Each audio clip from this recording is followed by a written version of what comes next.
Hello guys. I hope आप सब लोग ठीक होता होगा।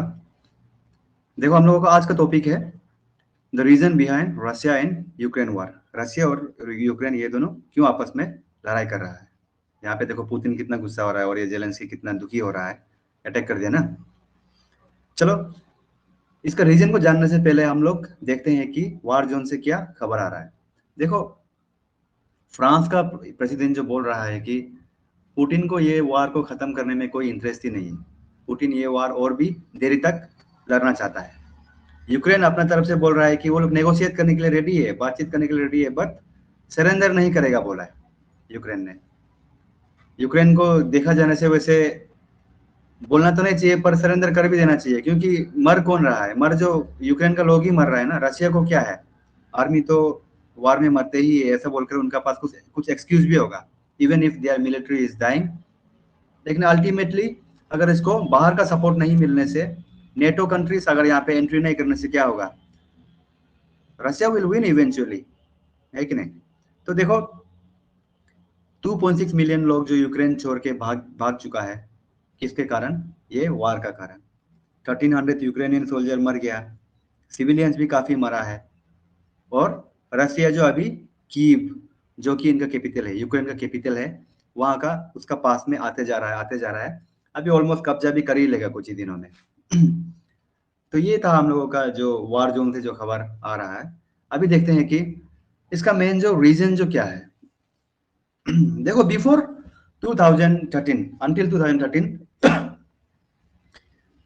ये यूक्रेन और रशिया काफी अच्छा एलाई हुआ करता था, क्योंकि यहाँ का जो उस समय का जो प्रेसिडेंट था यूक्रेन का, प्रो रशियन प्रेसिडेंट था। वो यूक्रेन का, रशिया का हर बात मानता था। रशिया जो बोलेगा वो करता था। एक तरफ से बोलने से ये क्या है, ये अच्छा फॉरेन पॉलिसी भी है, क्योंकि आपका देखो दोस्त जो चेंज हो सकता है। यूएसए अभी दोस्त है, यूएसए को आपका जरूरी है तो आपको आपका दोस्त बनाया। कल को ये बेलारूस का जरूरी पड़ गया, इनको दोस्त बना के आपका दुश्मन भी बना सकता है। लेकिन देखो, आपका जो पड़ोसी है वो कभी चेंज होने वाला नहीं है। तो इसीलिए जितना हो सके पड़ोसी से अच्छा बना के रखना है। इवन आप डेवलप कंट्रीज को देखिए, यूएसए का भी कनाडा से अच्छा रिलेशन है। यूएसए खुद का अपना अच्छा रिलेशन बना के रखा है, बट हमारा एशिया में सब आपस में लड़ रहा है, झगड़ रहा है, ऐसा कुछ हो रहा है। तो इसके बाद 2013 के बाद जब से वो प्रेसिडेंट हट गया है, प्रोटेस्ट प्रोटेस्ट होने के बाद, तो जो नया प्रेसिडेंट आया है, उन्होंने ईयू में, यूरोपियन यूनियन, इन सब में एसोसिएशन में ज्वाइन करेगा, ये सब इच्छा जताने लग गया। हाँ, ये सब विश जताने लग गया। तो ये रशिया को बिल्कुल नहीं जमा है।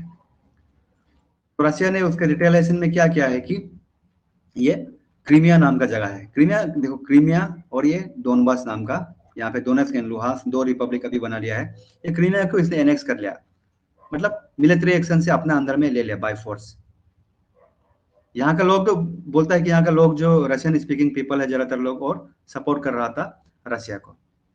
और यूक्रेन का ये है कि एक्यूज है कि ये दोनेत्स्क एंड लुहांस्क रीजन में, ये दोनबास रीजन में, डिसेडेड एरिया, तो यहाँ पे जो सेपरेटिस्ट ग्रुप है, यहाँ का रेविलियन लोग को कौन कौन ये कर रहा है, फंड कर रहा है? रशिया फंड कर रहा है, रशिया इनको आर्म एंड एम्यूनिशन प्रोवाइड कर रहा है, ये सब बोलता है।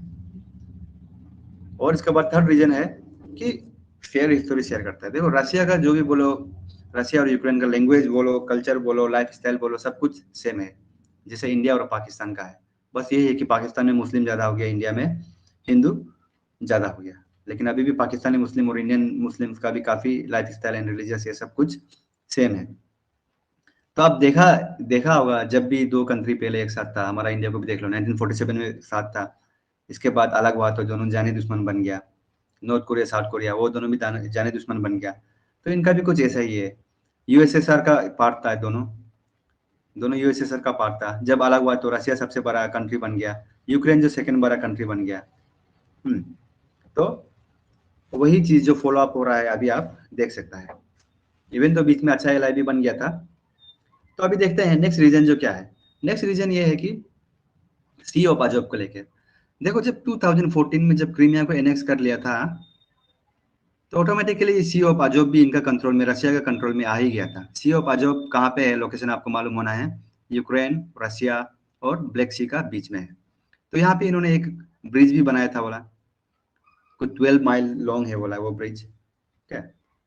और यहाँ पे जब सी ऑफ एजोव को रशिया कंट्रोल करने लग गया तो यूक्रेन का नेवी ने क्या किया है, उन्होंने बोला कि यहाँ से अंदर आने का मन है, यहाँ से आकर ये केर्च एरिया में इनको पेट्रोलिंग करना है बोला है। तो रशिया का नेवी ने इनको परमिशन नहीं दिया। इसका वजह से क्या होगा कि दोनों के बीच में और भी डिसकंटेंटमेंट बढ़ गया था। तो ये एक मेजर रीजन है।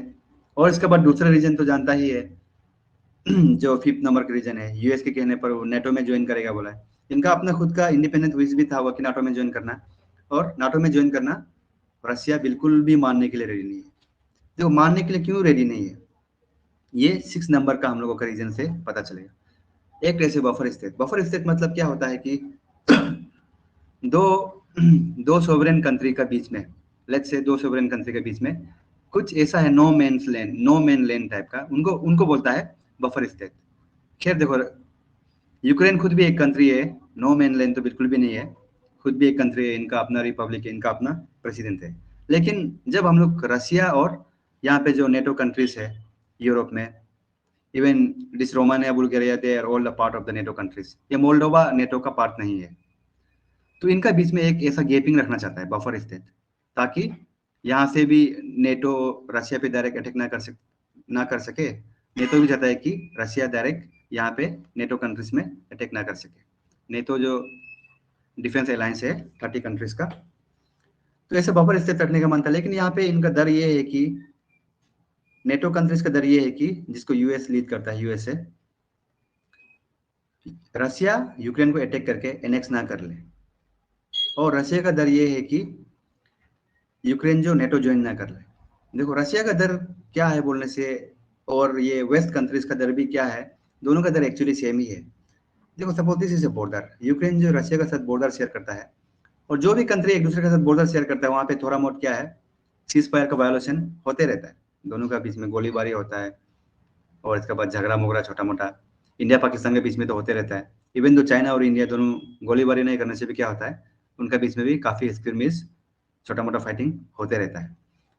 तो देखो अगर ऐसा फाइटिंग हो गया तो नेटो का इनका अपना रूल है कि अगर इनका 30 कंट्रीज में से एक भी कंट्रीज को किसी ने अगर अटैक कर दिया तो ये सारा मिलके वो कंट्रीज को अटैक करेगा।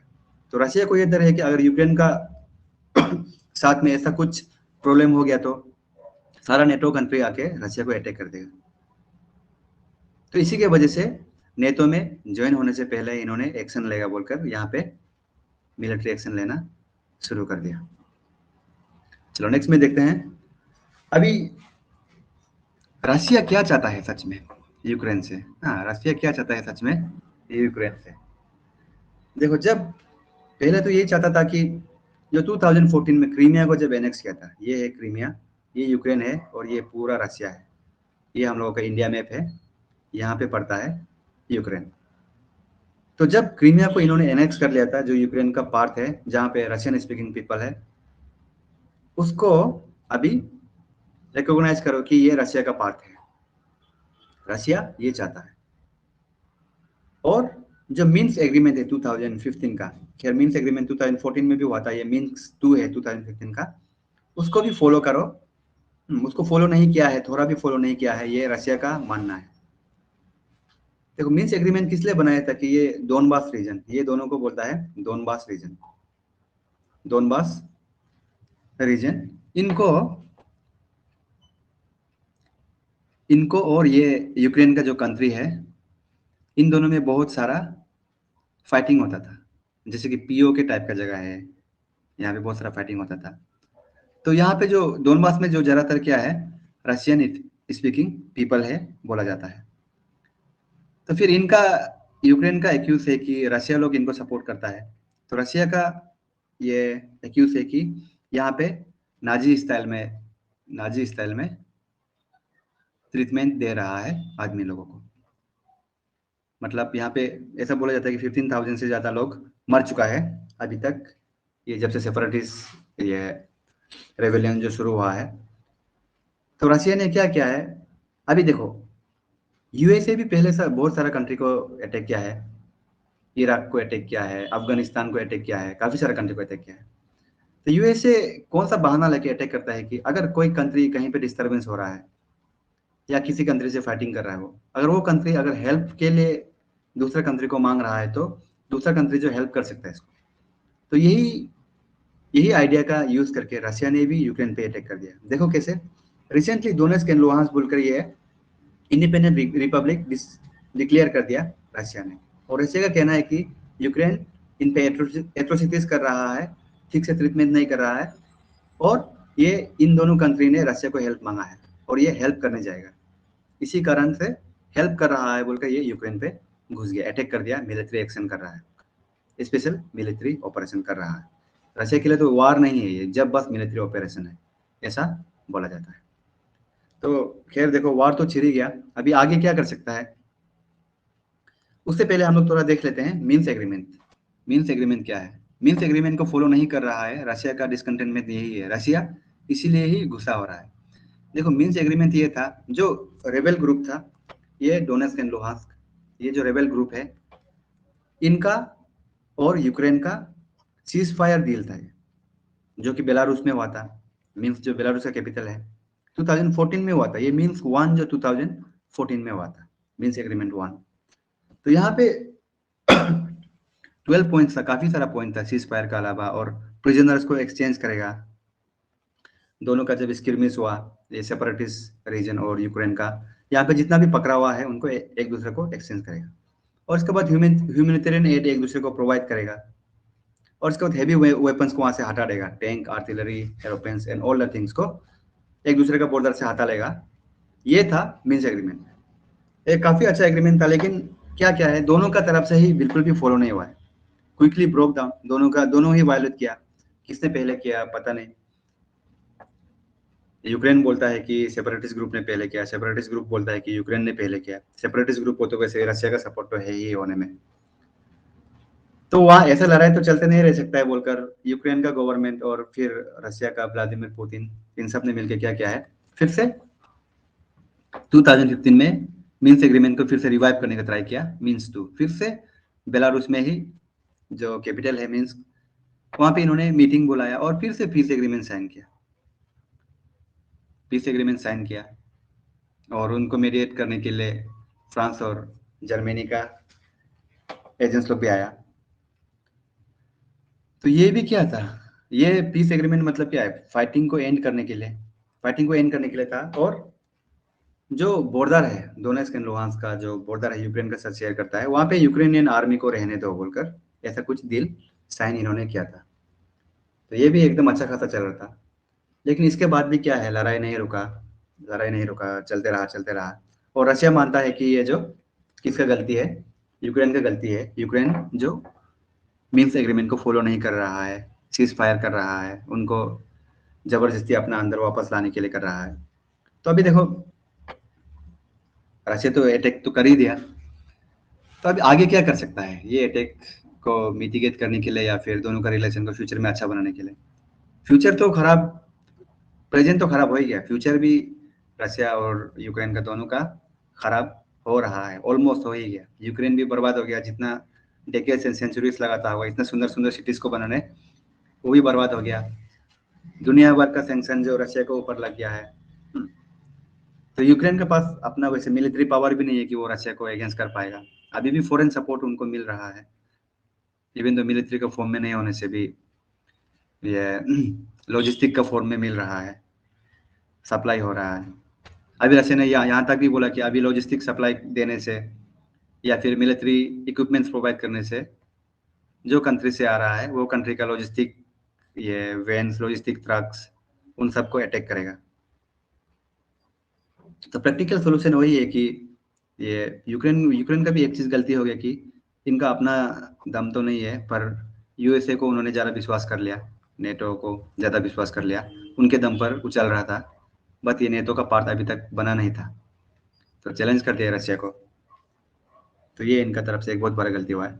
देखो जेलेंस्की काफ़ी दिखने में तो काफ़ी ब्रेव है, यहाँ पे सोशल मीडिया में भी काफ़ी हिट जा रहा है कि यहीं पे हूँ मैं बोलकर, लेकिन अलग एंगल से देखो, अगर foreign policy, diplomatic point of view से देखने से, या फिर हिस्टोरिकल पॉइंट ऑफ, अब अभी 100 साल आगे चला जाओ, इसके बाद पीछे मुड़ के देखो, जेलेंस्की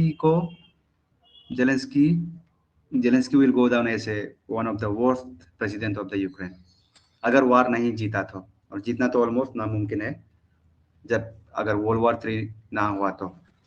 चलो, तो नेक्स्ट में प्रैक्टिकल सोल्यूशन, वही मीन्स एग्रीमेंट को फिर से रिवाइव करना है, यही कर सकता है अभी, क्योंकि जब तक मीन्स एग्रीमेंट था तो उसको फॉलो कर रहा है बोलकर रशिया भी इतना कुछ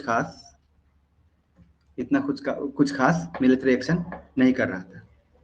तो वेस्ट जो अभी सैंक्शन लगाने का सैंक्शन नहीं लगा के उल्टा बात करना है, दोनों से बात करना है कि रशिया का डिसकंटेनमेंट क्या है, यूक्रेन का डिसकंटेनमेंट क्या है, दोनों को रिजोल्व करने का ट्राई करना है।